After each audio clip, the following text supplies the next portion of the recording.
ಶ್ರೀ ರಟಕಲ ರೇವಣ್ಣ ಸಿದ್ದೇಶ್ವರ ಭಕ್ತರಿಗೆ ಅವಮಾನ.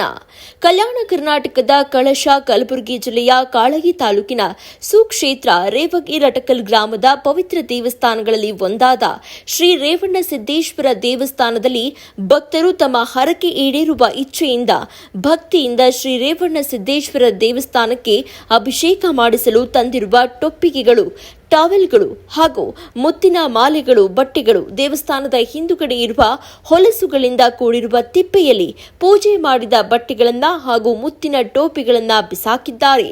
ಇದನ್ನ ನೋಡಿದ ಸ್ಥಳೀಯ ಹಿಂದೂ ಜಾಗೃತಿ ಸೇನೆ ತೀವ್ರವಾಗಿ ಖಂಡಿಸ್ತಾ ಇದೆ.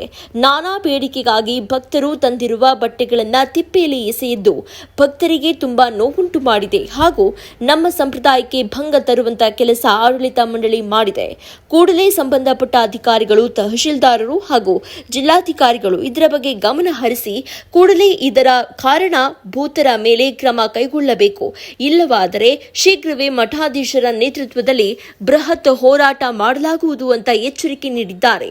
ಈ ಘಟನೆ ಕುರಿತು ಹೆಚ್ಚಿನ ಮಾಹಿತಿಗೆ ದೇವಸ್ಥಾನದ ಕಾರ್ಯದರ್ಶಿ ಶ್ರೀ ಸದಾಶಿವ ವಗ್ಗೆ ಅವರಿಗೆ ಕರೆ ಮಾಡಿದ್ರು. ಅವರು ಕಾಲ್ ರಿಸೀವ್ ಮಾಡ್ತಾ ಇಲ್ಲ. ಇದು ತುಂಬಾ ಹಿಂದೂ ಭಕ್ತರಿಗೆ ನೋವುಂಟು ಮಾಡಿದೆ. ಈ ಸಂದರ್ಭದಲ್ಲಿ ಲಕ್ಷ್ಮೀಕಾಂತ್ ಸ್ವಾದಿ, ಹಿಂದೂ ಜಾಗೃತಿ ಸೇನೆ ಜಿಲ್ಲಾ ಅಧ್ಯಕ್ಷರು ಕಲಬುರಗಿ ಹಾಗೂ ಶಂಕರ್ ಚೋಕಾ, ಹಿಂದೂ ಜಾಗೃತಿ ಸೇನೆ ತಾಲೂಕು ಅಧ್ಯಕ್ಷರು ಕಾಳಗಿ ಹಾಜರಿದ್ದರು.